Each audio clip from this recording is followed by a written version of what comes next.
John Anik and Kenny Florian podcast. John Anik and Kenny Florian. I f***ing love him. I can't get enough of him. Let's hear that Boston next. Big jab there from Duffy, and Frank Mir is hurt now. Down goes Duffy, out cold. Frank Mir does it again. Rock'em sock'em robots here. Oh my goodness. Hyperbole. There are a couple of absolutely self-involved bullshit artists. Here are your hosts, John Anik and Kenny Florian.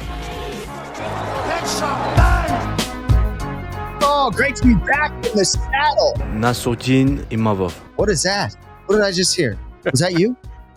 It was, I believe it was Imavov pronouncing his name. Oh, thank you, Cody. Yeah, I mean, you're trying to set me off right off the top of the show. Nasruddin Imavov. We will get to that. But Ken Flo's haircut's going to lead the dance today. It's Monday, February 5th, 2024, episode 464 of the Anik Florian podcast, presented by DraftKings. You can access full episodes of the show on the video side on the DraftKings YouTube channel. Clips can continue to be accessed on the Anik Florian podcast channel, so we hope you'll subscribe to both of those. All right, Kenny got a haircut, folks, and if you're audio only, and we appreciate all those that still are just P1s listening all the time and not watching, but Ken Flo, your hair looks fantastic. You had a lot of lettuce coming out the back. Seemed like your wife liked it, but you have affected change when it comes to your top region there, Ken Flo. Why the haircut? And you look like you've aged in reverse like 5 years since I last. Thank you, my man. I was looking a little homeless, man. I'll be honest. That hair was tickling the neck a little bit when I tried to settle into bed. I had a bunch of like weird stuff. I get hot real quickly, sweaty, gross. Yeah. And, you know, I could only look like a bump for so long. I had to clean it up a little bit. Got a little sick and tired of it. The kids don't like it, though. The kids don't like change. So they kind of get a little bit freaked out. And but I don't know. They're settling into the new change. And I am as well. But as I was bobbing my head to the MC Esoteric DJ 7L song that kicks off this podcast every morning, my head felt a little lighter. So that felt good. You look like you're 35 years old. You sort of trimmed down the beard a couple weeks ago. If some of our viewers were to go back to a couple shows ago, I mean, Ken Flo looked like he had been living on a bus in Alaska eating poisonous plants, right? Hair coming out the back and the beard and everything else. But you look good. It's great to see you. And we have a lot to get to today and this week. No fewer than 3 episodes of the Anik Florian podcast coming your way this week.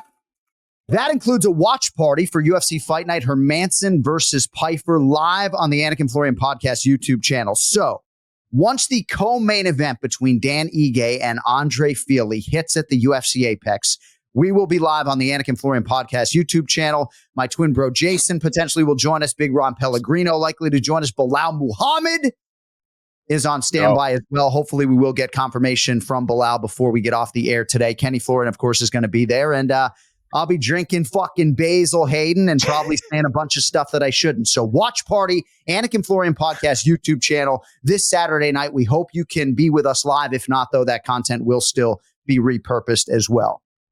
So Cody dropped the Nasruddin Imavov pronunciation file for you there. I didn't know what it was, but we've been doing a pronunciation of the week on this show for a long time, and I really don't want to be the pronunciation police, right? It's really like a public service that we provide. There are certain names, such as Polish names like Joanna Jędrzejczyk. Those files are open to interpretation. And I did not intend, by the way, to do this today, but I'm going to do it because my producer put me on the spot. Joanna Jędrzejczyk is a name file and a name that is open to interpretation. She would tell you that none of us Americans with our mouths can even make the sounds that they make in the Polish language, right? So that is a file that is open to interpretation as long as you emphasize the right syllable. Imavov is not. So if you're hearing Imavov from people, to me, it means they're not practicing and they're not putting in the requisite effort to pronounce that name correctly. If I'm missing something, at John_Anik, let me know. But I did push out a tweet this weekend, Kenny, because it just feels like to me, pronunciations at the end of the day, it's about effort. It's about practice. And if you practice 50 times saying Imavov, then by the time you get to the octagon, you shouldn't even need the phonetics. Yeah, absolutely, man. And, you know, listen, it's a main event fighter, right? And you want to do your best to honor each and every fighter. But, yeah, it was funny just hearing the pronunciation there. Yeah. Imavov, the emphasis was on the E, that first one, as opposed to Imavov, right? So a little bit of an error there. Well, and I'm not calling out my colleagues necessarily, right? I'm not calling out the fan base necessarily. There were certain people on that broadcast that absolutely nailed it every time they uttered it. But that's why we do it, right? I mean, that's why we talk about the pronunciation. Yeah. But I do have a phone call with the veteran voice of the Octagon, Bruce Buffer, later today. Do you and Buff talk about these? Yeah, we talk about them.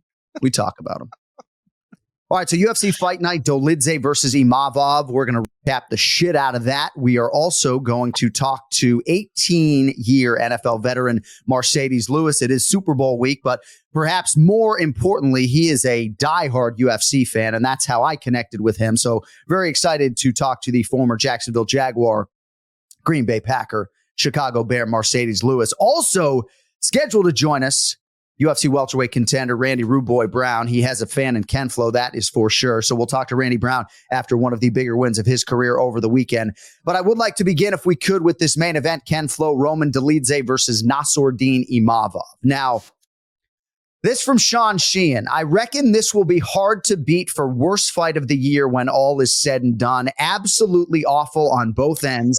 Dolidze did absolutely nothing good in the whole fight, and him getting a scorecard isn't out of the realms of possibility. That's how bad that fight was. And those are two tweets from Severe MMA Sean Sheehan that I compartmentalized into one.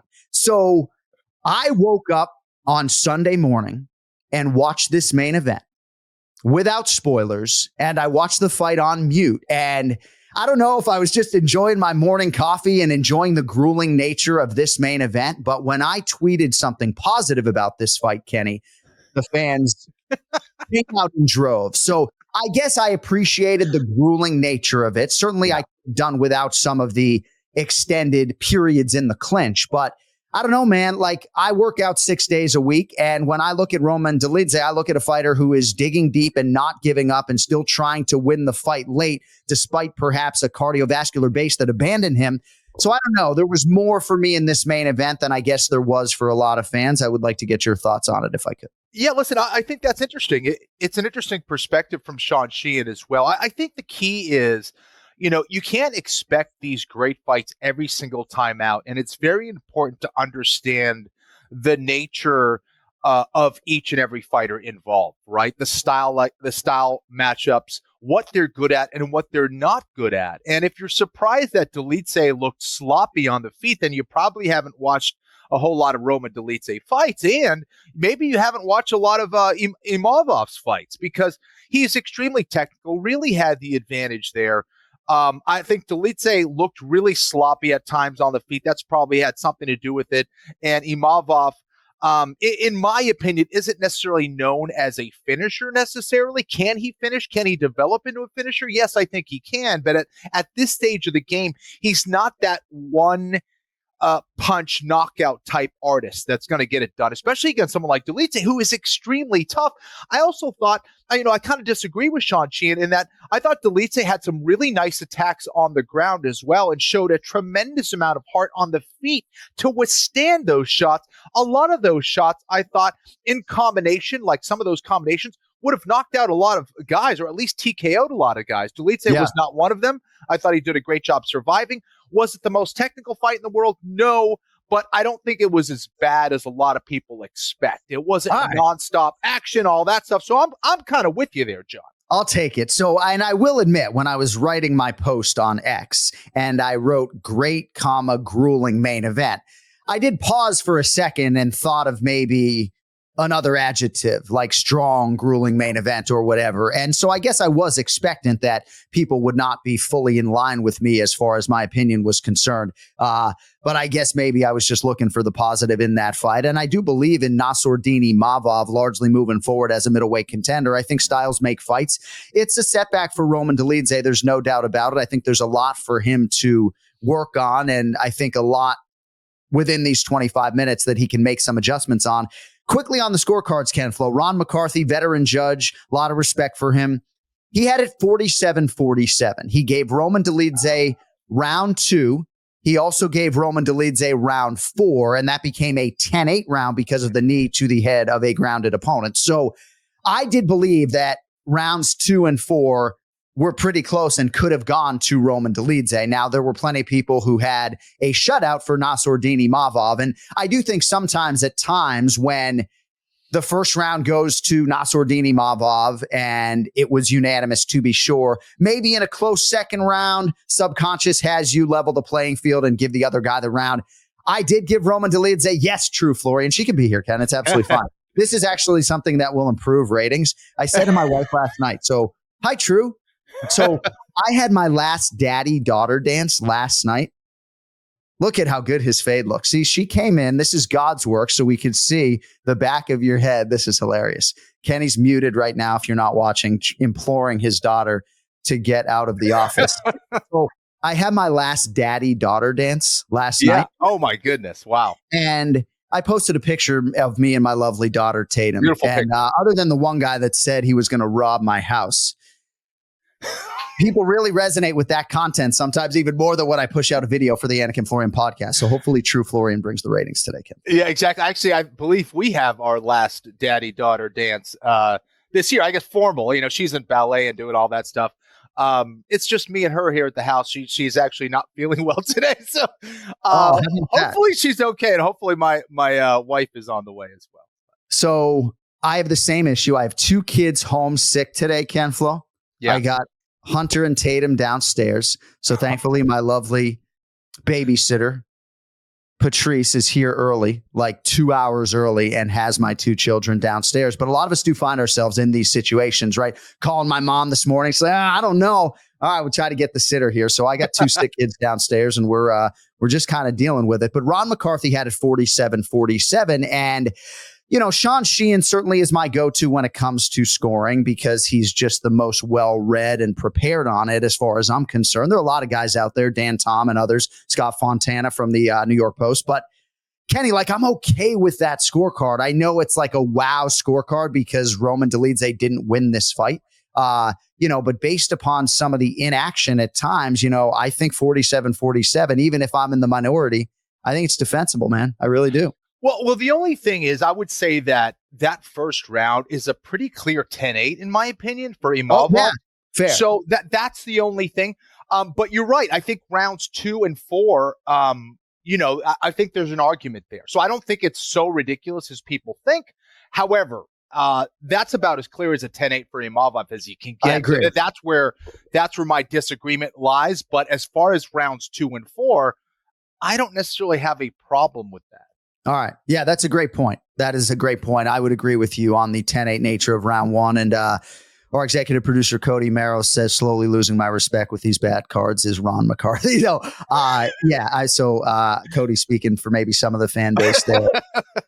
So in terms of spinning this thing forward for Nassourdine Imavov, right, there are a lot of people out there, and later in the week, we are going to get to some comments from Robert Whitaker on the MMA Hour when it comes to the champion Dricus du Plessis. But not unlike Sean O'Malley at bantamweight, Kenny, a lot of middleweights believe they have the recipe to beat the current champion Dricus du Plessis. So I'm not trying to spin it all the way that far forward, but based upon what you saw this weekend, what are your thoughts on Nassourdine Imavov and his UFC ceiling, so to speak? I think Imavov can certainly be one of the best in that division. I think he's dangerous because he is very technical offensively. I think that when you talk about a guy who has made great improvements in regards to his takedown defense, which he certainly needs, I think that's huge. Is he going to be extremely dangerous on the ground? No, but I think he's good enough to defend himself on the ground. They're not that the 185-pound division are filled with a ton of ground specialists. I think you have, Khamzat Chimaev, you have Bo Nickel, who are really well known for their takedown game and ground and pound and control. So I think that they would certainly struggle against guys like that. But in regards to their striking, I think they're right up there with some of the best. Imavov has shown that he is very well rounded as a striker. His hands, his clinch game, his ability to keep range on the outside. It was a little concerning that he was getting hit with some of those big shots by Dolidze, even when he was landing. But still, I think that he wasn't really respecting Dolidze a whole lot. He certainly had a huge advantage. He was making Dolidze just look straight up bad on the feet at times. Like Dolidze didn't even belong in there at times. So I think that's a positive sign because Dolidze is very dangerous. But I think more than anything else, not that I'm trying to swing it the way of Dolidze at this stage of the game, but I was more disappointed in Dolidze because I think at this stage of the game, he proved himself to not necessarily be elite. Like I think he's got a lot of room for improvement when it comes to not only his striking game, but his takedown game. He was shooting, just off balance, didn't really have a whole lot of ability to adapt to some of the takedown defenses of Imavov. And when you have a guy in Imavov who's, yes, he's from Dagestan, but he doesn't come from that strong wrestling pedigree, which you typically see from fighters of that region, that can be a concern. So anyways, great positives for Imavov, who continues to show his takedown defense, his ability to get off the ground if he does get there, his ability to avoid submissions, and his striking is extremely sharp. I think Dolidze was lucky a few times in that fight that he didn't get taken out. Imavov also went through a training camp switch and seems to have, left no stone unturned in terms of trying to improve. He's 13-3 as a pro. He'll be 28 on March 1st. And yeah, maybe some regression for the Georgian Dolidze, right? 35 years of age, had a huge knockout of Jack Hermanson the end of 2022, I believe, and just hasn't been able to sort of consistently ascend the way some of these other middleweights have. And in a big year for the 185-pound division, got to think Nassourdine Imavov is going to get a big fight. We'll see what happens with some of the other up-and-coming contenders like Brendan Allen and everybody else. And I have also said, too, of Roman Dolidze, you may remember me saying this in the past, in a fighter meeting setting, most intimidating fighter for me, Roman Dolidze, right? Like, I just don't want to ask that guy anything resembling a stupid question, And I think some of that intimidation translates to the octagon. So a nice win for Nassourdine Imavov, even if the fans didn't enjoy most of the aesthetic.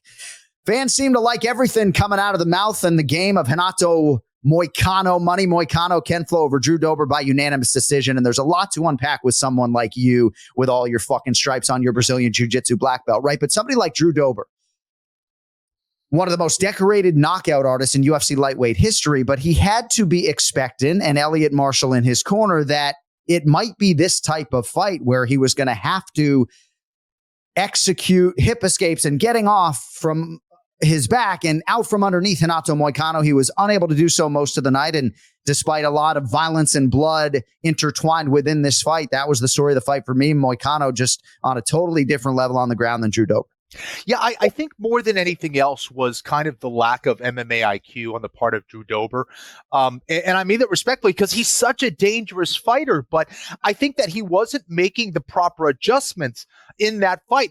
He had Moicano hurt in round one. I picked Moicano. I thought he'd be able to take him to the ground and control him there, and it ended up working okay for me. However, I was extremely nervous the first few minutes of that fight versus Drew Dober because he was landing a lot of heavy shots. But when it came to his ground defense, fighting off of his back, not only was he not able to get back to his feet, but I also think there was a lack of efficiency there, which really hurt him late in that fight. He was expending a tremendous amount of energy, not only because maybe he was lacking some of that efficiency himself in his technique, but also Moicano fought brilliantly. He allowed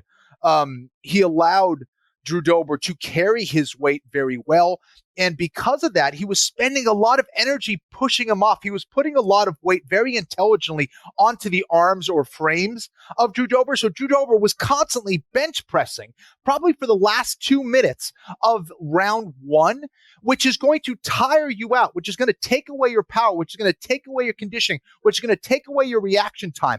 So that fight, although it was by decision by Moicano, was won in round one, in my opinion. A lot of things went wrong for Moicano in that fight, but his ability to switch it back over into his realm on the ground and tire out his opponent, I thought was brilliant, very smart, because Moicano, yes, he can strike, but he cannot strike on the level of someone like a Drew Dober. So this is mixed martial arts. This was beautiful to watch, the adjustments, the win from Moicano. And I thought it was a really fun fight to watch as well. And a lot of credit goes out to our man Pahumpa as well in the corner, the American top team corner of Renato Moicano. And largely given the matchup, Kenny, I think this is exactly what they figured they might have to do. Maybe you feel a little bit of what's coming back from Drew Dober early and then path of least resistance. So Renato Moicano then takes to the microphone and continues to sort of advance his profile in that regard, right? Like certainly you and I and a lot of the fan base has a wild appreciation for everything he does as a mixed martial arts athlete, but it's been his last two post-fight interviews, despite a huge gap between them, that is really what is resonating with this fan base. I think part of this post-fight interview with Daniel Cormier suggested that his 60-year-old father, 62, 65, just became a father for the however many time. So there's just a lot to like when it comes to Manny Moicano and letting his personality after a big win lead the dance, you know? He had a lot to say after that fight, didn't he? It was hilarious. It was one of the funnier post-fight speeches that I've heard in a little while. The other one that's memorable was the other one by Moicano. And you hear this guy in Manny Moicano who's really trying to hype himself up a lot more now. He's really trying to take advantage of that microphone. And I think it's a wise move. You only have so much time in this sport. And Renato probably found out that if you stay a little too quiet and if you fight kind of like everybody else, you get blended in and you become just kind of one of many in the crowd. And I think this is his way of standing out, getting people to remember him. I love the message. I probably would have gone without so many F-bombs if he's tried to tell people to be a little bit more aligned with God. But hey, everyone has their method of doing things. I think there's a lot of passion coming out of this guy, and you can see it not only in what he's saying, but also in the way that he's fighting. He is fighting it with more passion, I feel like, lately. And it's great to see, man. It's hard. Extremely hard just to get to the level of the UFC, and to stay there for that long is even harder, and to make a name for yourself and to separate yourself from a crowd, especially the insane 155-pound division, is even more difficult to do. So props to Moicano for getting it done against a really tough opponent and for standing out amongst a bunch of studs in that division. Well put. And I agree. Passion is really the buzzword when it comes to Renato Moicano and this resurgence, so to speak. So number 13 in the world, I mean, there are obviously a lot of big names above him. Jalen Turner there at number 9. Sometimes, right, it's about getting guys ranked above you to actually sign on the dotted line. He does have a lot of teammates and connective tissue within that lightweight top 15, right? Arman Tsarukyan, Dustin Poirier among them, but American Top Team certainly making its presence felt in that lightweight top 15. We are going to talk to Randy Brown later, so I'm going to table that for a moment if I could, Ken Flo. I do want to ask you, if I could, about this accidental eye poke from Aliaskhab Hizriev to Mahmoud Muradov. I'd imagine you saw it. The fight ends unceremoniously, no contest due to the aforementioned accidental eye poke at 11 seconds of round number 1. And I guess for me, I'm just glad that Muradov didn't continue to compete. Like, I feel awful for both parties, right? Aliaskhab Hizriev hasn't fought in a long time. I know you built a big parlay around him and everything else, right? But like, you can't fight with one eye. And when it's an eye poke that is seemingly as severe as this one, Laura Sanko nicely saw what she thought was a corneal abrasion, and the doctor sort of backed that up. But Kenny, like, I do feel like a lot of men and women are bullied or pressured into fighting on, and there's just no upside. And I'm just glad that even if we don't have the perfect gloves or the perfect recipe to get rid of these eye pokes, I'm just glad he didn't continue, because when there's one this severe and I'm on a hot microphone, you can be sure I'm going to be suggesting that the fighter, you know, live to fight another day. Well, I think Michael Bisping would probably tell you to hold his beer as he fights with one eye. But yeah, no, there's not a whole lot of people that can do that or should do that, right? I think that when you're facing a guy like Hizriev, who is extremely dangerous, who I think was a very tough matchup for him because of his wrestling and his speed on the feet. He might not be the biggest middleweight in the world, but his speed and his wrestling and his control was going to be a problem. Make no mistake about that. And I think that, you know, every win, every fight in the UFC is extremely important. Why would you jeopardize that at this stage of the game? Why would you continue? It's extremely unfortunate. It ticked me off, but I think for Muradov, he made the right choice here. He made the right choice. And I probably butchered that last name there, by the way. But I think that, you know, he made the right call. You don't want to go into any fight compromised on that level, right? I mean, you need both your eyes to compete at the highest level. And why would you continue under those circumstances? I think it was the right call. Unfortunate, but it was the right move to do.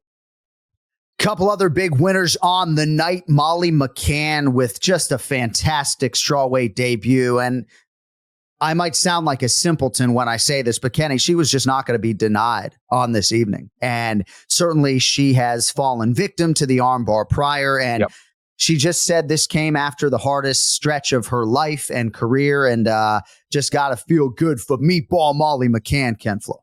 Yeah, well, it's always nice when you see someone who's able to come back and show that they are working on their ground game. And to kind of turn the tables in that manner and actually get the armbar herself, I think must be a huge motivator for her to at least know, hey, maybe I'm not perfect on the ground, but I am getting better. And that work that I'm putting in is paying off.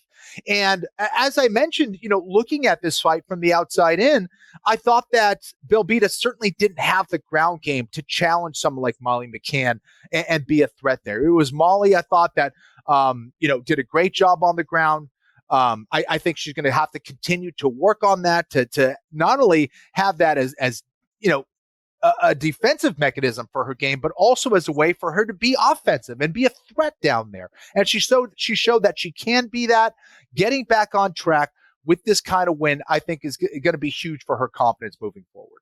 More on Molly McCann coming up in the Ray Longo Minute later in the program, but it is Super Bowl week as well. To that end, if you are looking for a super offer for Super Bowl 58, look no further than DraftKings Sportsbook. New customers can bet on the big game and turn $5 into $200 instantly in bonus bets. So the 49ers, 2-point favorites over the Kansas City Chiefs this Sunday. So many proposition bets available as well. I've been hammering the touchdown market since they were released.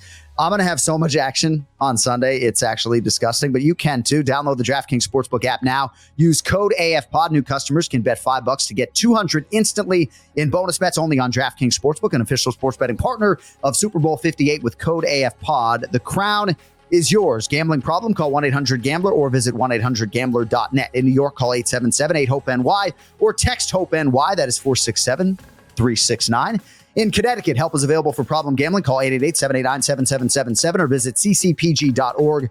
Please play responsibly on behalf of Boot Hill Casino and Resort in Kansas. 21 plus, age varies by jurisdiction. Void in Ontario. Bonus bets expire 168 hours after issuance. See dkng.com/football for eligibility and deposit restrictions, terms, and responsible gaming resources. All right, I'm very excited, ladies and gentlemen. Very excited because now with us, live on the Anik Florian podcast, a man who has supported me and my career from afar for a while, big-time UFC fan, but more importantly, 18-year NFL veteran, former Pro Bowler. In 2022, he was inducted into the UCLA Athletics Hall of Fame. Marcedes Lewis is with us. My man! What's up, my guy? And you're giving me good energy today. How we doing? I'm doing amazing, man. How you guys doing? Good. We're doing well, man. And it's probably overdue to have you on the show, to be sure. I did want to get you on during Super Bowl week. We'll get a prediction from you later, but I want to talk about Marcedes Lewis if we could. And I was looking up the pronunciation of your name last night. So yeah. I couldn't actually find footage of you saying your name, but I do have it on good authority, if my research is accurate, that it is indeed pronounced Marcedes and not Mercedes like the Benz. Is that right? Correct. All right. Had to get that out of the way. So yeah, you always do a really good job with names. I feel like even just when I watch the broadcast, I feel like since I've been following the UFC, I've gotten more aware of just like different countries and names, how things are pronounced, and Pereira and Padilla. And look at this guy. It's pretty crazy, but you do an amazing job. My man, well, I was actually looking for a Sunday Night Football video of you when you guys actually say your names as the starters, but I couldn't find one. If the viewers don't know, Marcedes Lewis, no tight end in NFL history had played more than 17 seasons until you broke that record last year. You completed your 18th season as a member of the Chicago Bears. Career began as a first-round draft pick out of UCLA after you won the John Mackey Award as the nation's top tight end, taken by the Jacksonville Jaguars, 28th overall in 2006. 12 seasons in Duval County, then 5 with the Green Bay Packers. And then you just wrapped your first season with the Chicago Bears. You've talked about your health and your ability to avoid major injuries. Is there anything that you point to as the ultimate key to your longevity and health? Because obviously you're setting records, man, and there hasn't been that major injury that has, taken away a full season for you.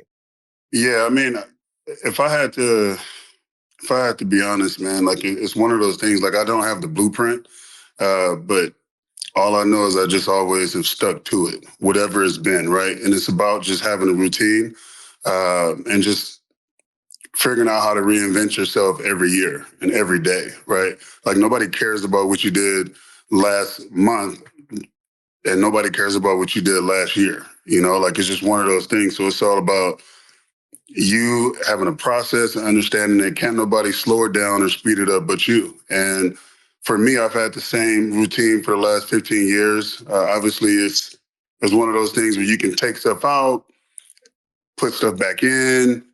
I mean, it's different for everybody. So it's definitely been a blessing and something that, I don't take for granted for sure.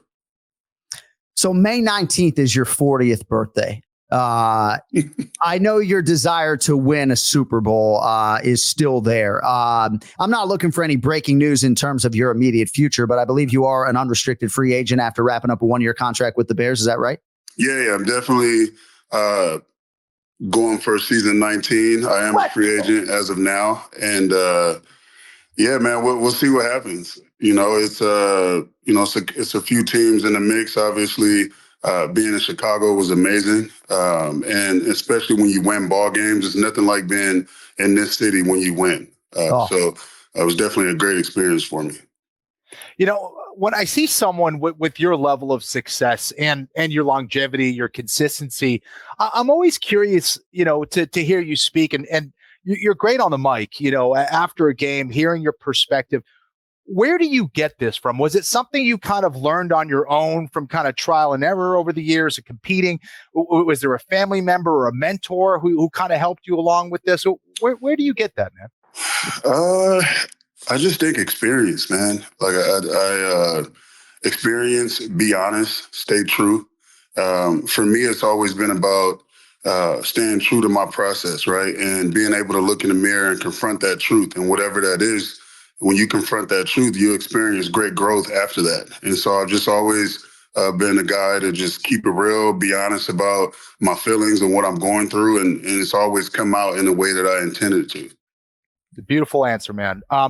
So what got you into mixed martial arts? And what do you remember the first event or the first fight that you saw? Yeah, so I'll make a long story short. This was in 2011. I got voted to my first Pro Bowl, and Jay Glazer, he was already a really good friend of mine. This is back when the Pro Bowl was still in Hawaii. And so I'm at the pool, my family. Jay shows up with Chuck Liddell. Chuck Liddell walks up to me. He's like, yeah, man, I'm going to need an extra body to train with. I'm like, well, first of all, I'm not about to be a heavyweight. You can just forget that. Like, I don't know about all of that. But anyway, long story short, we get back to L.A., and this is when Jay was at one of the gyms, training. And then he was like, hey, I want you to come down to True Warrior. And True Warrior Fitness was off of Melrose and La Brea. So my first opportunity to actually train was with Chuck Liddell, and Randy Couture showed up that day. And so Chuck is teaching me striking. Randy is teaching me, the basics of wrestling, right? And then Tyron Woodley walks in. And so Tyron Woodley starts teaching me just the basics of boxing, like MMA boxing, right? And so from that day, I got addicted. I think my first 3 months, I just felt like super stiff and super just like, man, I don't know how I'm going to get better at this, but that's what kept me coming back every single day. And so 3 months turned into 6 months, right? And then 6 months turned into 9 months. And here we are 13 years removed. And, it's something that I do in the off season that's really kept me functional, my reflexes. People always ask man, how do you, about my blocking, how do you do certain things and certain techniques? Like in the NFL, right? Everybody's big, strong, fast, long arms. The physical stuff is there. I think the biggest part of what MMA has taught me is just the mental side of it, right? And being able to push through that wall when nobody else will. And, I attribute, working with Chuck and working with Glazer and working with Couture for that, because that's that was the basis for what I was getting ready to do for these next following years. And yeah, man, it's just it's been a blessing. And I think after that, I ended up running into Lorenzo Fertitta. I want to say maybe 3 years after that. And he kind of, was a mentor for me and took me under his wing. And then when Lorenzo stepped away, I mean, obviously, he put me in contact with Dana. Me and Dana are really good friends. And so, I'm pretty much grandfathered in at this point. And it's been a really good experience. Obviously, I have, my favorite fighters. A lot of those guys are my boys and were my boys before they won belts and stuff like that. So it's been an honor to be a part of. Obviously, it's one of those things that, playing in the NFL, it takes so much just mental fortitude just every day, right? And knowing that your days can get monotonous and sometimes you got to reach out to different sources for your inspiration. And the UFC is one of those. And, looking up to a lot of my guys that go and get ready for camp and do weight cuts and all of that stuff, it's something that to the naked eye, you'd never understand. And it's something that I've really respected over time. And yeah, man, that's the story. That's not bad, John. He gets introduced to the sport by Randy, Chuck, and Tyron. Right. And you can do worse than Lorenzo Fertitta in the fucking Rolodex as well. Marcedes Lewis with us here on the Anik Florian podcast. So actually, the last event you attended, what was the last UFC live event you attended? Do you know? I know you had a Wi-Fi password that night. And of course, so it was UFC 285 then. Yeah, it was John Jones. I think it was March 4th or something like that. But yeah, I mean, I had to make that fight regardless of what I was doing. I know I had to make that fight. And so, yeah, I flew out to Vegas for that. And then afterwards, hung out with John for a little bit and Chandler and Arthur. So, but yeah, I mean, it's whenever I can, obviously, when I'm back and forth with my team and training and stuff like that, but whatever events I can make, I'm definitely there. So sometimes in some of these locker rooms, NFL or NBA, the UFC fandom sort of comes from one guy like Boston Celtic, Kristaps Porzingis, and then all of a sudden some of the other guys become fans. Any connective tissue with your teammates or any of your teammates watching this stuff like you are or not? And when I was in Jacksonville the first 12 years, there was maybe 2 or 3 guys. Yeah. But they didn't really get it at that point.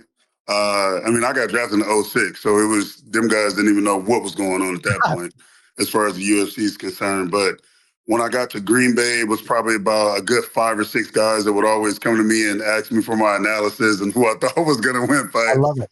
And then obviously when I got here this year, I would say maybe 5 or 6 guys. So in those fights, normally in those small groups on different teams that I've been on, they're true fans, right?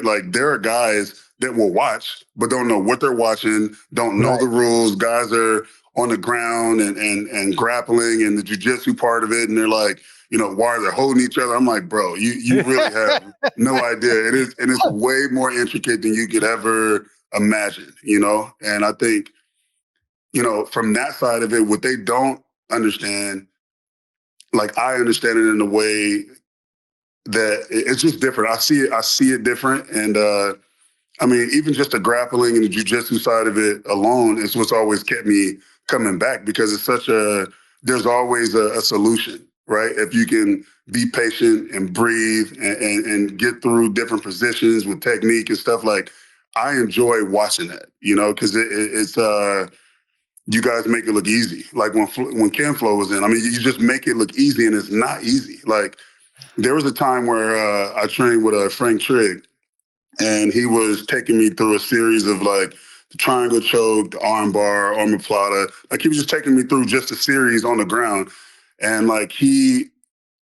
just the way he was explaining it was just yo, it's just so much deeper and so much information that you're taking in that when I do retire, that's something that I really want to sink my teeth in, because I'm still going to want to be competitive and I'm still going to want to do it, but obviously not be taking a pounding on my body. So I look forward to that as well. I don't know how much forethought you gave to this interview, but perhaps you thought you'd be asked a question about competing in celebrity boxing or grappling. It would seem to me that there wouldn't be a lot of familial support for you to get punched in the head, right? I don't know that that makes a whole lot of sense, even if you'd probably do quite well in that setting. But you just mentioned the grappling. I mean, could you see yourself actually competing in boxing or grappling or mixed martial arts when your NFL career's done? I think if it was a situation where I wasn't so long in the tooth, for sure. Like if my career was the average, like 3 years, I would probably be probably in the UFC by now, right? Like I just feel like now I'm just older. So the grappling part is something that I want to do and get really familiar with and train, year round and not having to go back for season and all of that. But the boxing side of it just doesn't really interest me because I'm not trying to get punched in my face. You know what I mean? Right. Like I just don't feel like feel like the money is there for that. You know what I mean? And considering where I would start from, right? Like I would just be an amateur. And I'm not trying to, put those miles in my body at this age. No, that makes a lot of sense. I got a few more minutes here with Marcedes Lewis. I just fucked up your name there. You see that? So this record feels unbreakable, and maybe you don't even want to talk about it necessarily, right? But in UFC circles, we talk a lot about some of these records, and some of them feel more breakable than others. But, I went through all these high-level, high-profile tight ends, and the notion that someone would get to a 19th season, I don't know if this is just my way to compliment your career. By the way, had a touchdown on Christmas Eve, so he's still getting it done. But it's just incredible. I don't know that this record, 19th season pending, is ever going to be broken, especially at the tight end position. Unbelievable.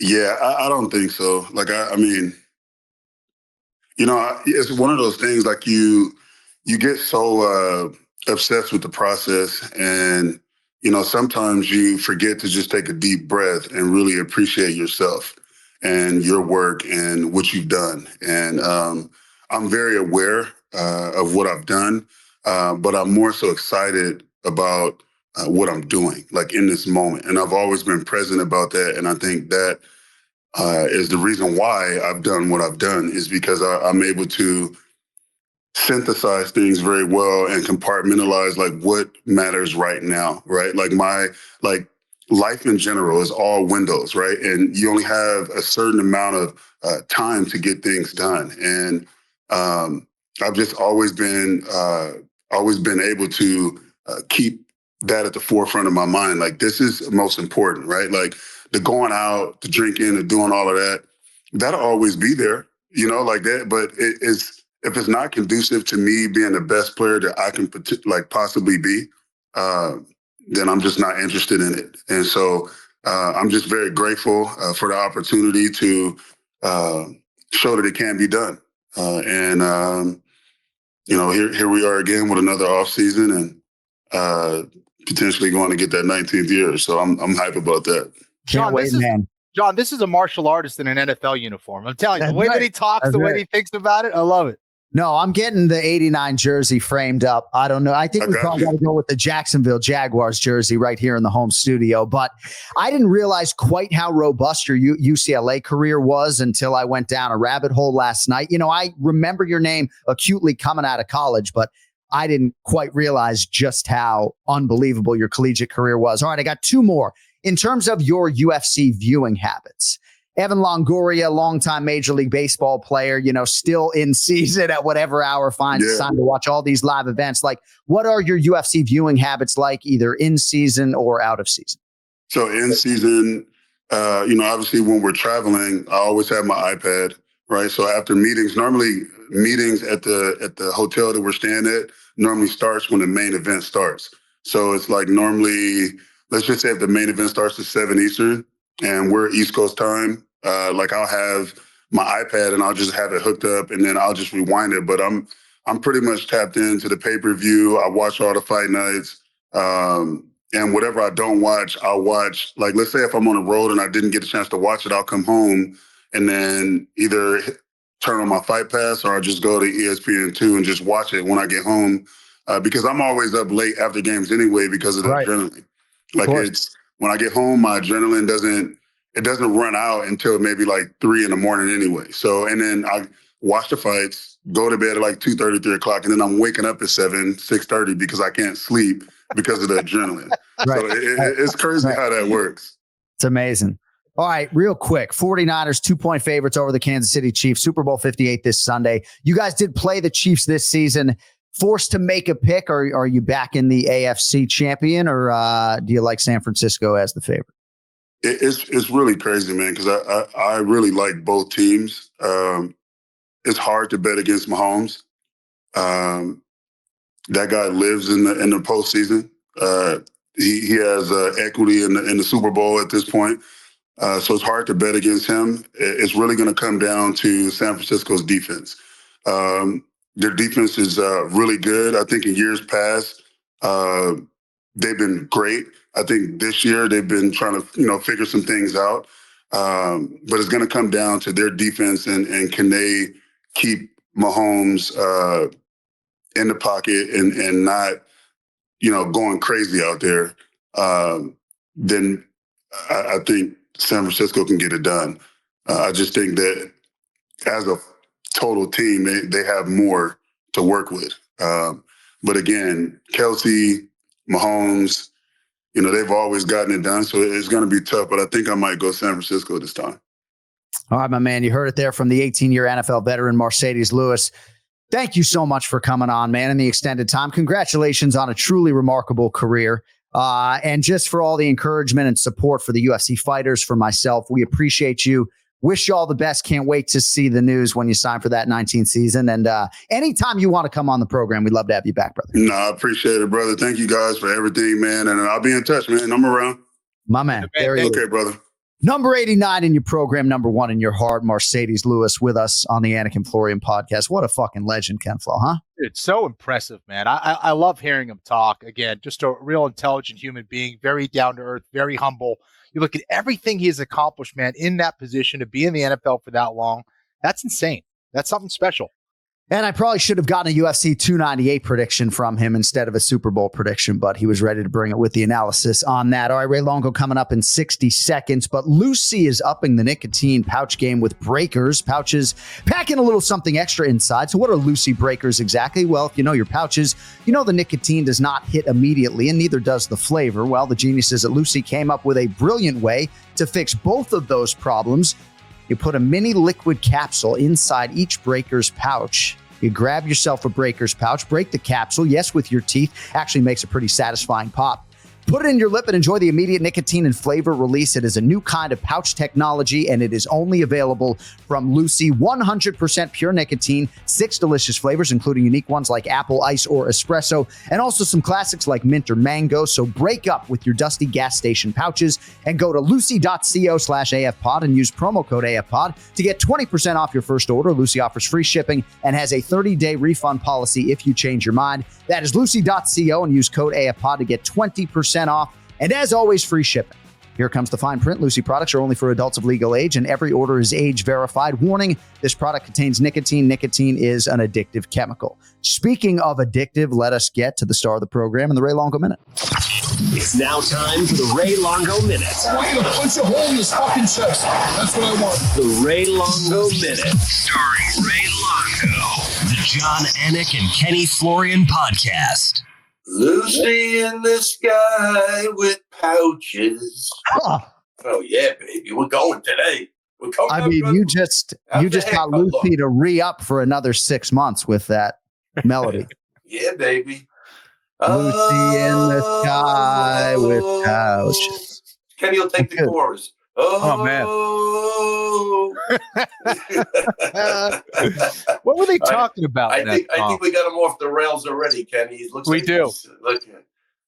Ray Longo Minute every week on the Anik and Florian podcast. My man, how we doing? Good. How's the haircut look? It looks okay. I think you could have gone a little bit shorter. How about Ken Flo's fucking haircut? You see this guy? Yeah, look, Ken, he's always That's handsome. a little fade going on. Wow. Yeah. Well, I just learned what a fade was the other week. The rat tail's gone in the back. Wow. Yeah, classy. So I met Ken Flo in 2007, which is crazy, right? I met him in Somerville, Massachusetts at Mark Delagrati's place, right? And they're 2'4". Anytime Kenny would show up at ESPN with like a skin fade or a short hair, I'd be like, dude, you look great. Like, why are they not keeping your hair like this all the time? You know, but men and their hair, we all have our own issues with our hair, right? I have been essentially bicking my head bald since I was 14 years old, despite the fact that I have a full head of hair, right? I'm just trying to be the most confident version of myself. And I feel like this makes me look tougher. And that's why I shave my head. But I mean, you look good, Ray. I just think you could have gone a little bit short. Like you have hair coming down over your ears, but if that's the desired effect, you look great. I don't know. It's not over. It's it. That's all right. So, dude, we just talked to 18-year NFL veteran Marcedes Lewis. So we apologize for being a few minutes late with you, but what a fascinating individual and a really accomplished guy. And it's just really cool, I think, to see a lot of these NFL and NBA and Major League Baseball players and athletes loving on the UFC, right? They're obsessed with this, watching 40 plus live events a year. It's pretty cool. Yeah, plus I'll tell you, like I told you, we had a couple of the Islanders in. So even the hockey guys, man, I mean, they're obsessed with it. I know when Wallstrom hurt his knee and he was out, he said, when I talked to him, he said, all I'm doing is watching fights. I mean, so they're really into it. And like Kenny said, the guy spoke beautifully. He really, you could tell he's passionate about watching and he's into it. And, you know, it's fantastic, you know. You know, it's even more fantastic that what's that? We've been doing this for like 30 years at this point. Yeah. Coming up on the 9-year anniversary of this program, that first week of April, we started in 2015. And Ray Longo, of course, was a part of that episode by design. Ray Longo Minute literally dates to episode number 1. So I've got a few things to get to with you today. I certainly want to get your thoughts on UFC Fight Night, Imavov versus Dolidze. But Aljamain Sterling was on the MMA Hour, and he was talking about now fighting at 145 pounds. And I just feel like not only are these quotes telling, but humbly, I've been trying to tell our viewers, like the extent to which, Kenny, this dude stared death in the face, right? Cutting down to 135, right? And now finally, he's essentially going on the record. And it almost makes his accomplishments even more impressive. Here's the quote. Just the thought of it, cutting down to 35 again, gives me a headache and makes me nauseous. Like people tell me I wear it well and I don't look like I'm hurting. Oh yeah, it's such a great weight cut. I'm like, I'm literally dying inside. I could poker face it all I want because mentally that's just the way I've always been. It's like you don't show weakness in that way. You always try to show people that you're good even when you're not. But I know I've been hurting for a very, very long time. And I even think that my past performances have kind of not been the best because of that. And he's very excited about competing at 45 and even talked about just being full of energy enough to like engage the crowd, you know, like, I don't know, man, like it brings up a whole greater weight cutting conversation, but I just hate that he's been suffering so long, you know, and I'm glad that he's going to get the chance to compete in the UFC at 45. Yeah, no, look, I don't think anybody, that's not my field of expertise that I try to stay out of that, but I don't think anybody enjoys weight cutting. Especially when you've done it over and over again, you're getting older and you're as jacked as Aljo. I mean, that's the fascinating part to me is like, where is he getting the weight? Where is it coming from? Like the guy is all muscle, you know, when you see him in some of those pictures, he's shredded. So, I think this is exciting. And again, you know, perception is reality. So if he's really feeling that and, you know, he could actually, you know, he's telling you I get nauseous just thinking about it, which if you could trigger that type of response in him, that's pretty crazy, man. So I'm happy for him going up. You know, I just hope he doesn't go up so much that this weight cut will then make him nauseous thinking about it because he's got to stop. I'm telling you, the last time I saw him a couple of weeks ago, he's big, man. He's big. Yeah. So we don't want to hope that doesn't happen, but he's a very smart and intelligent guy. So I'm sure he's well, this will be well thought out. I remember when I cut down to 45, looking so many interviewers right in their eye and having the balls to go, this is probably my easiest weight cut. Like saying stuff that dramatic. You know, like you have to come up with these things, not only to like put out, I guess, disinformation for your opponents. You don't want your opponent to know this is the worst weight cut you've ever experienced, right? So, you know, there's that aspect of it, but also there's like the convincing of yourself. Like, hey, I'm going to do this. I got to do this. So it's tough when you have, an organization like the UFC with so many great fighters, you have to look for any edge you can. And, it's not like Aljo's the only guy having a tough time down to 135 pounds. These are massive individuals across the board in all weight divisions because everybody is looking for every little advantage that they can. Why? Because it matters.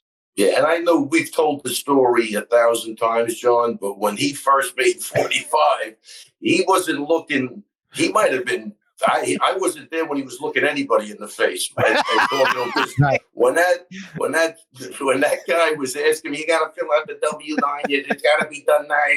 He didn't, I'm saying there was no response, John. I'm literally, and this, I'm very vivid on it. My long-term memory is better than my short-term memory. Because I was sitting next to him, and that guy didn't leave him alone. And finally, they get to the point, hey, buddy, get the fuck out of here. The guy, like he had no team with him, which is this was the other crazy part. It was Kenny, me, and Weidman just sitting there, and he didn't. I'm saying he didn't say a word. There wasn't a syllable that came out of his mouth. He was effectively dead, right? Is that what you're telling me? That he's like came back to life. Yeah, I can tell you one thing. He didn't say, buddy, can I do it after the weigh-in? Zero. Right. I'm telling you the truth. He's probably even downplaying it a little bit, but nothing came out of his mouth. Nothing. Yeah. He might have raised an eyebrow. When I got rid of that guy, he didn't even say thank you to me. He put his hand on my knee and just, clap down like a horse. Ask a horse how old he is, and he takes his hoof and he starts pounding it. That's what it was. Yeah. I'm not John. 100%. No, I'm not laughing. I'm glad he's laughing, right? He had lost all verbal communication ability. I do. I always lean into the Ken Flo stuff. So more on this in about 10 seconds. I just want to let everybody know. Randy Rude Boy Brown, after a big win, is scheduled to join us here in a few minutes. So if he's on schedule, Ray, we'll keep you for our entire conversation with Randy, and then time permitting, get to some other Chuck Buffaloes and things like that on the back end. But I believe on the MMA On Point YouTube channel, there is a video right now, and sorry if I have the credit wrong, on the 10 least hittable fighters in UFC history. And I was actually going to save this for our episode later in the week, but I'm leaning into it right now because Kenny, I wonder if you were not statistically one of the 10 least hittable fighters in UFC history, and you had been knocked out or concussed at 145 pounds, or even absorbed some appreciable damage. I mean, you sort of slipped when Diego Nunes hit you in that featherweight fight, but you didn't take a lot of power shots to the head in your 2 UFC featherweight appearances. But I wonder, had you, if maybe there would have been some regret for putting your body through all of this, right? Because I know we can sort of laugh about it now, but like inside, I'm not laughing, Yeah, no, for sure. Listen, man, I think that at 145 pounds, I think I would have seen some of those shots coming, like the shot that Diego Nunes threw on me that dropped me to a knee. I think it was at the end of the 3rd round or something like that. I think those shots not only would I probably seen coming, but I don't think it would have done the same kind of would have had the same impact on me if it was at 155 pounds, for example. Maybe I don't know. Yeah. But when you're cutting that much weight, I remember just I felt fine, but my body would just give out. Like I just kind of dropped to one knee after getting hit with that shot. And I'm sure a lot of it had to do with the extreme weight cut for sure. All right, we're going to go full wide right now, Raymond. If you could table that thought for a second, because with us on the test line, look at this guy. Look at this guy. And you'd expect him to have a great setup, of course. About 48 hours after his 12th UFC win, UFC welterweight contender, Randy Rude Boy Brown. Rude Boy, congratulations, my man. We appreciate the time. How are we doing? Thank you, man. Thank you. What's up, everybody? Thanks for having me, man. I sent Ken Flo the video. So were you awarded your Brazilian Jiu-Jitsu black belt after this win? Is that what happened? Yeah, man. Like crazy. That superseded everything of the night for me, man. I was like, damn. I know Kenny's happy to hear that, and I'm glad that we didn't bury the lead. So I know you've been a brown belt for how long now?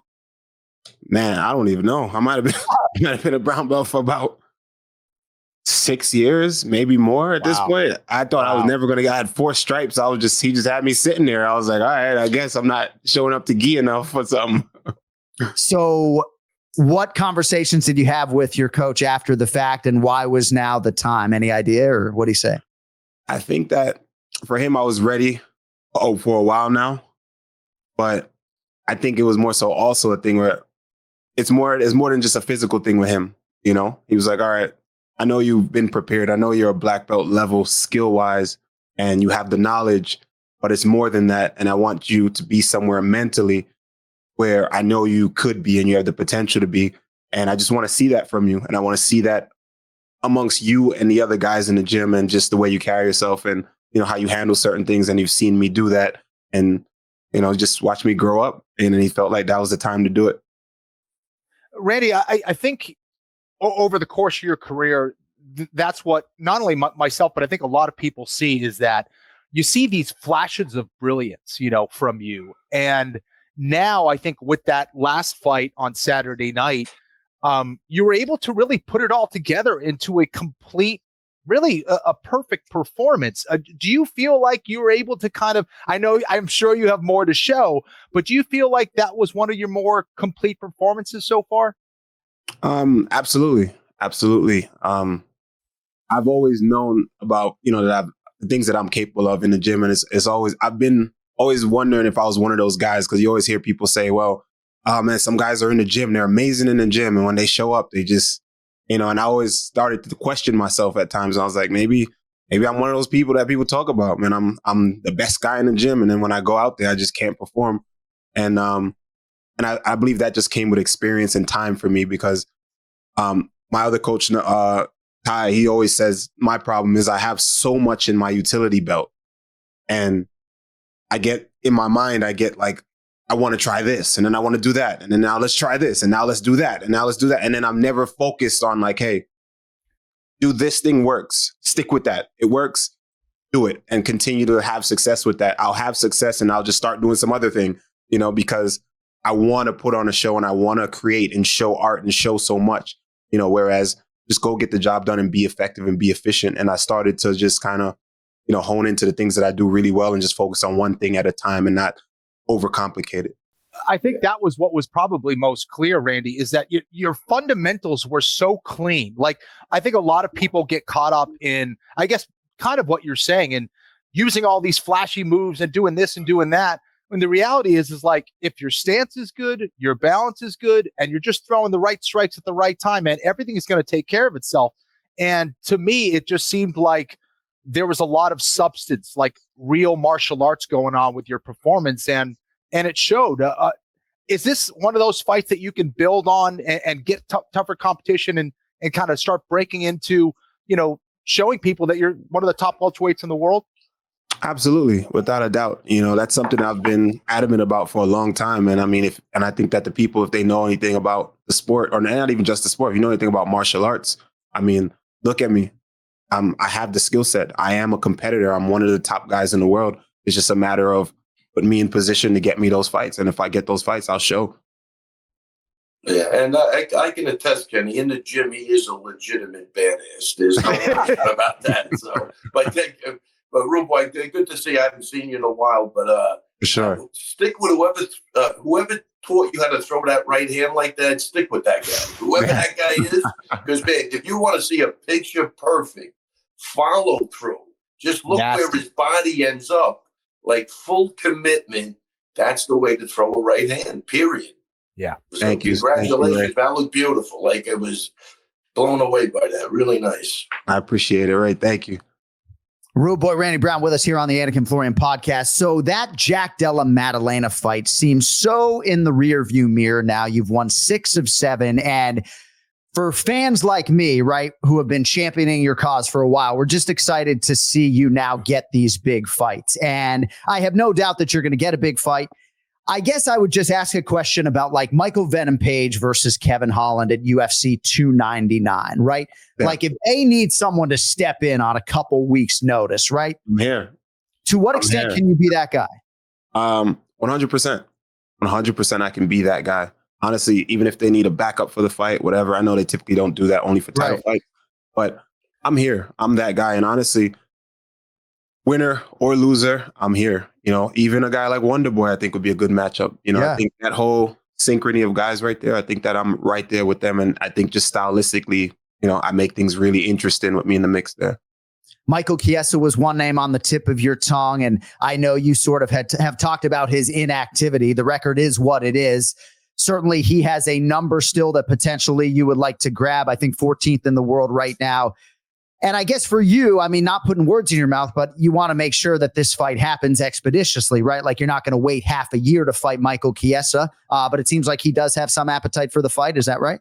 Yes, we spoke. And we've spoken so many times at this point, but this time it seems like he's actually down, and he said he wants to get it done. He said 300 is a little bit too early, but he'll be down. And listen, it's not me just locking in on him and saying it has to be him or nothing. Right. I mean, no, I just want to fight in the rankings, and I think that the reason why him is just he hasn't been active. And I'm a guy that I believe that you have to prove that you are worthy of being, that you're the top 15. You're the top guy in the world. You got to prove it. All right. The guys, when I'm in the rankings, I'm going to fight anybody to prove and defend my number. You can't just kind of just sit around and just say, hey, well, I did this back in the day, so I'm the top guy. Right. No, and your division has been challenging in terms of top 15 guys making the walk, right? I mean, certainly Neil Magny deserves a lot of credit for always being ready to go and being the promotional workhorse. But for one reason or another, guys like Jeff Neal and Colby Covington, on it goes, right? Guys who have had extended absences. So I don't know if this is a fair question. Like, how much time do you really need to be able to make the weight? Because part of the reason I bring up MVP and Kevin Holland is that even if neither guy is ranked, right? Like big fights are on the horizon for you. And sometimes it can just be as simple as, right? Like Gilbert Burns and Jack Della Maddalena fight that night, right? Like if Dorino can't make the walk, I'd love to see you and Jack run it in back. A rematch, right? Let's run that back. How much time do you need to, and how ready can you realistically stay without burning yourself out? I make weight pretty easily. Contrary to popular belief, people think I'm really big. I got these skinny legs. You know what I mean? I make weight pretty easily. So that's a huge possibility. That's a massive possibility. And I mean, I'm not a guy I blow up and balloon up after fights. I'm typically in shape and ready to go. So if they need someone, I'm ready. I'm here. All right. Good. I'm trying to manifest this. I don't want anybody to get hurt, but I just see a lot of high-profile welterweights. And I'll tell you this, John, I mean, and people are going to take this however, but, in that Jack fight, man, I got caught, man. And it's not taking anything away from Jack. Jack is an incredible athlete, an incredible fighter, but I zigged when I was supposed to zag, and I veered from the game plan of the way I should have approached it from my coaches. I took a punch that I couldn't recover from in time, and he jumped on my back. And I'm telling you, we fight again, it does not play out like that. I promise it. I love it. I can't wait to see it if it does materialize. Randy Rude Boy Brown, we appreciate the time. Congratulations. Is that artwork of one of your submission wins behind you, or is that a painting? Oh, yes. It's a painting by Baines, Ross Baines on Twitter. Yeah, he did that one behind you. He did one. Yeah. So I got a Discord, and in my Discord, they got it for me for my birthday, the community, so it was pretty cool. Amazing. Well, it's great to see you back in your studio, and quick win, the bonus and everything else. Congratulations, my man. We look forward to big things for the rest of the way in 2024. And I know you were born in Springfield, Massachusetts. So us Massachusetts guys, we're still going to claim you, bro. It's all good, man. Even though I was only there for a couple days in the hospital, but I know. It's not like Keisha Torres, but hey, we appreciate you, man. Have a great rest of the week, and we'll see you in the not too distant future. All right, much love, y'all. Thanks for having me. Easy, guys. See you, man. Take care, Randy. There he is, Randy Rude Boy Brown, with us here on the Anik Podcast. Kenflo was so excited after what he did this weekend. It sounds like, Ray, so were you. Oh no! Listen, that right hand was thrown. I watched the follow through, man, with a long, lanky guy. What I'm confused on is he's saying, contrary to popular belief, he's not big. The guy's huge. Okay, it's not as tough a cut as maybe you would believe because he's 6'3", Yeah, and I'm glad you asked that, John, because I would think that guy has a horrible cut because he's big, man. He's a big kid, man, at 170. But, John, before I forget, too, I got a couple of things. We had fights this weekend. Please don't raise your eyebrows at me. No, we had fights this weekend. Matt's wife fought her first MMA fight. I got to give her a shout out. here's a girl that, like, again, Matt will tell you, never played sports in high school. She's like 3-0 in kickboxing. She fought her first MMA fight. I think she's 40 years old. Just a beautiful person. I don't even know what I'm looking at. Like, when I see her, I'm like, I can't believe this. Like, because she's a great mother and she jumps in there. She loves the crowd. Got her first MMA win. That's over the moon. He's happy. And that was it. He also had Tommy DiGiorgio fight. Great kid. He won. I had 3 guys fight: Dave, Check, and Donnie, D-Money, and D-Money. Donnie getting it done. Ray can't remember your name, but way to go, D-Money. Donnie and Check won, and Dave had a split decision loss, but he did great. And I know Steve Lee thought he won for sure. So it was a great night for everybody. But I had to throw that in there because I tell you, Aunt Sarah just blows me away. I mean, that's amazing. He's got a jiu-jitsu family now, Kenny. It's crazy. That's unbelievable. His daughter Angie's killing it on the jiu-jitsu scene, and she's dialed in. She's wrestling. She's boxing. She's kicking. She's doing jiu-jitsu. Wow. And she's a young girl that's got a really, really bright future ahead of herself. So shout out to the Serras. They are killing it. Congratulations to Aunt Sarah on behalf of the entire Anik and Florian podcast team. So we were able to affect change, by the way, Kenflo, when it comes to Tecia Torres's introduction. Right now it is, wherever in Colorado, by way of Fall River, Massachusetts. Now, Tecia honored that command from me, or that polite request from me, right? But she also has family still in the state, right? Randy Brown has no ties. He was born in Springfield, Massachusetts, because there was probably a hospital there. Then he went back to, New York or wherever. But congratulations to Randy Rude Boy Brown. So, Ray, I just wanted to hit on a couple more things. Oh, sorry about that. I thought you fell, Ray. I thought we had another John Anik seat collapse. I'm sturdy. Look at John. That scared the piss out of me. I actually started a TikTok page this weekend, and I couldn't believe how many videos there were of me falling out of the chair. I thought you just perished on live TV. I like that TikTok. We got to get in there. Wow, that was something. Oh, yeah, Anik and Florian podcast coming to a TikTok application near you soon.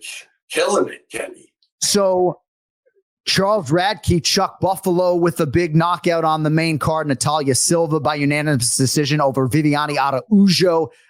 Chuck Buffalo's a great nickname, a big win for him as underdog.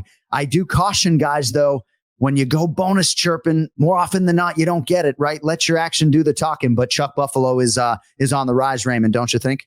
Oh, yeah, without a doubt. Wait, the Buffalo, so no bonus for the Buffalo.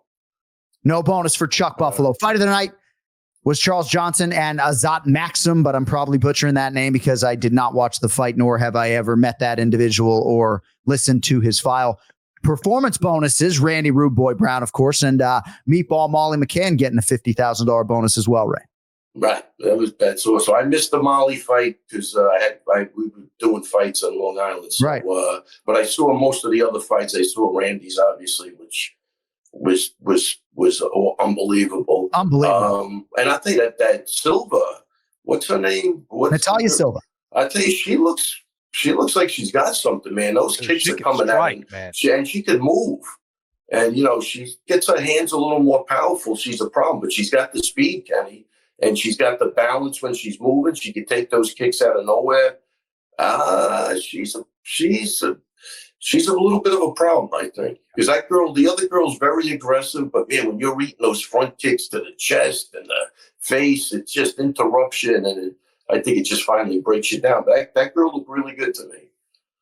Yeah, I think she's really good, Ray. And I think that there's very few people, man or woman, who have a style like hers. Yeah. And just that alone makes her very unique and very difficult to approach. But man, she could strike.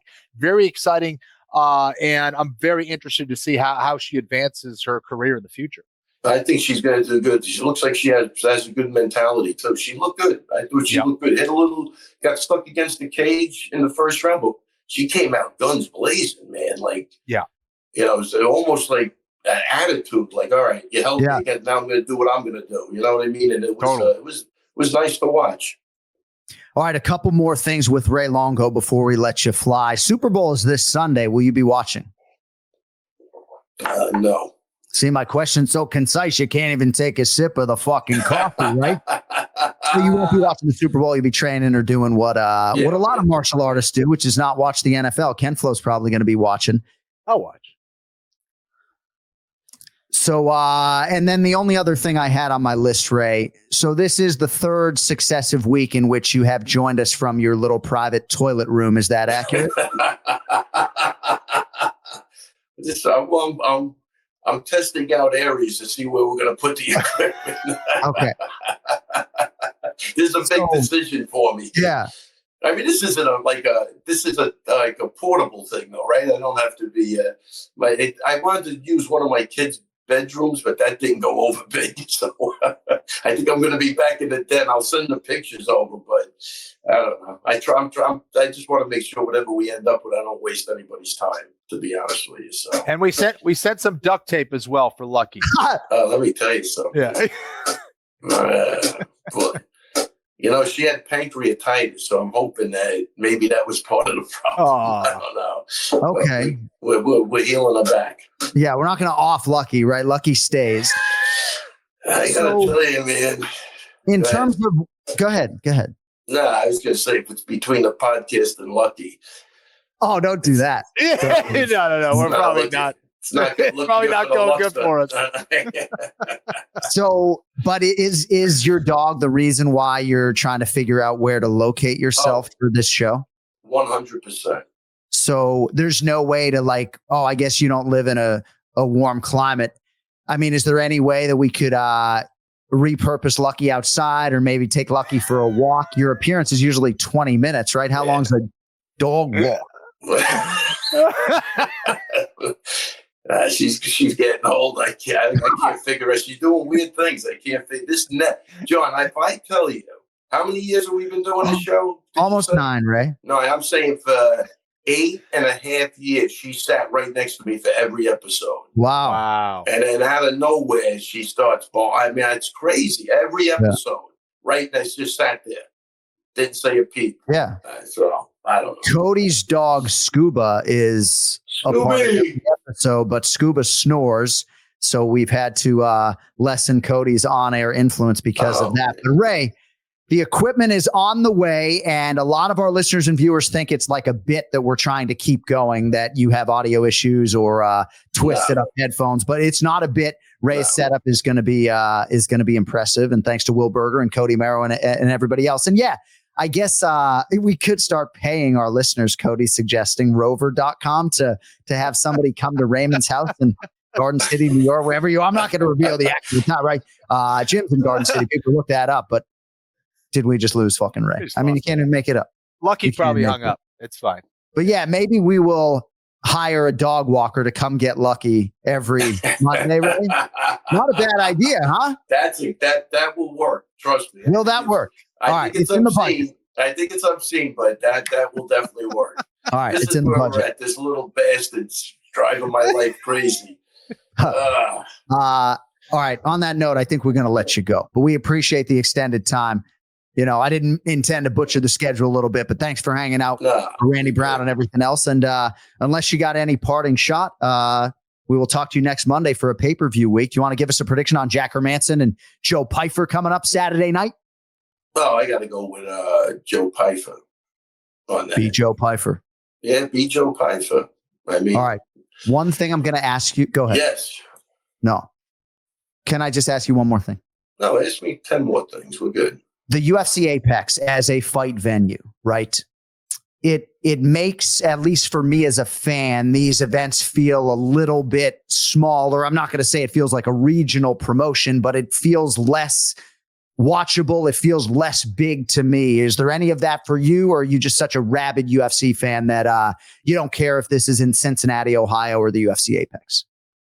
Well, I'd rather have it at the Apex than Cincinnati, Ohio. But yeah, you and probably all my broadcast partners, right? Yeah. No, you kind of, I don't know. It is like, we did the tough series. So, you fought at the house, I don't know. I don't mind those small. I don't mind it at all, if that's what you're asking. But what I mind is that I do think some of the fights should have 20,000 people screaming and let the fighters really get that. That part I'm going to say I don't like about it. Right. But it does present like an old business atmosphere, which I like, just go in and fight and forget about the other bullshit and the TikTok and the Instagram. And I like it like a bare essentials type of place. But what are we laughing about now? No, nothing. I want to hear what Kenny has to say. Well, I just thought it was funny. You talked about Cincinnati, Ohio. I mean, Brian Pete, we cannot show this episode to Brian Petrie. He'll be very upset. That's right. Yeah, you're going to really piss him off. Hey, Ray, we love you. Have a great week. We'll talk to you next Monday for the pay-per-view, huh? Wait. This isn't pay-per-view this week, is it? No, it's not. No, Okay. Next week we're going to hit you hard. Yeah, baby. Robert Whitaker, Paulo Costa, and everybody else. Come on, man. We got hijinks in Anaheim coming up, John. Can't wait, buddy. Let's go, Ray. I expect to spend a lot of time with you. Hey, oh, yes. I'm going to see you out there. May Rob Dwalish-Willie and Henry Cejudo. All right, buddy. Take it easy, guys. See you, Ray. Thank you, buddy. Take care. Thank you. The Ray Longo Minute every week here on the Anik Florian podcast. And if you do want to support the show and initiatives like getting Raymond equipment for his gym and his home, you can go to johnanik.com. 20% off all your Anik Florian podcast merchandise with the code OneMoreSleep. So we appreciate that very much. And honestly, we have tried to build out a staff as best we can, right? We've hired my twin brother to help us manage the business. We got Will Berger helping out on the production side alongside Cody Merrill. Of course, our fine handicapper, Brian Petrie and Ray Longo and everybody else. We're investing in the show, right? You see the studio here and everything else, right? We are continuing to invest in the show, and that's a great way for you to support us. Also subscribing on the Anik Florian Podcast YouTube channel. Don't forget the watch party coming up this Saturday night. And also just want to shout out, if I could, maybe I'll go on the 3-shot. Ash and the Bulk Man. Love the Cody's like, what are you doing? Nice Engage. It's a collaboration between Muhammad Ali, his family, and the style bender Israel Adesanya.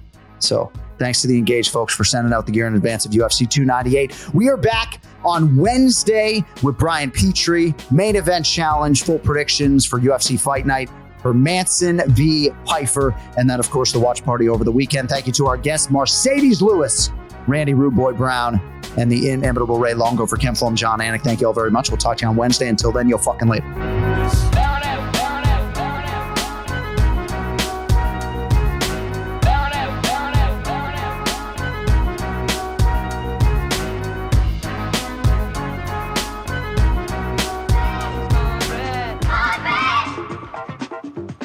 Life is so precious, do the best that you can. Keep your hands on the bar, here's the open man.